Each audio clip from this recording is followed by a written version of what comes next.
First thing is that what is fluency? എന്താണ് fluency? The exact answer is you are speaking without any delay. Okay, fluency എന്ന് പറഞ്ഞു കഴിഞ്ഞാൽ fluency എന്താണ്?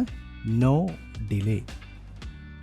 ഇംഗ്ലീഷിൽ fluent ആയി എന്നൊരാൾ പറയുവാണെന്നുണ്ടെങ്കിൽ, അല്ലെങ്കിൽ അവൻ നല്ല ഫ്ലുവൻ്റ് ആണെന്ന് അവകാശപ്പെടുന്നുണ്ടെങ്കിൽ, അതിൻ്റെ അർത്ഥം നോ ഡിലേ.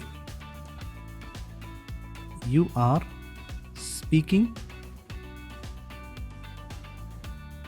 ഫാസ്റ്റ്. ഈ ഫാസ്റ്റ് എന്ന് പറയുമ്പോൾ തെറ്റിദ്ധരിക്കാൻ ഇടയുണ്ട്.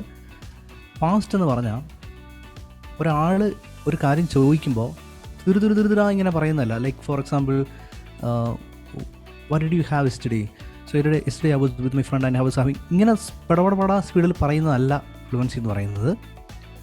ഒരു ചോദ്യം ചോദിച്ചു, അത് റെസ്പോണ്ട് ചെയ്യാനുള്ള ഒരു സമയം, അത് ഒരു ഡിലേ. മനസ്സിലായി? ആ ഡിലേ പാടില്ല. രണ്ടാമത് പറഞ്ഞു കഴിഞ്ഞാൽ സംസാരിച്ചുകൊണ്ടിരിക്കുന്നതിൻ്റെ ഇടയിൽ ഒരു വാക്ക് പറഞ്ഞിട്ട് ലോങ് ഗ്യാപ്പ് രണ്ടാമത്തെ വാക്കിന് വരാൻ പാടില്ല.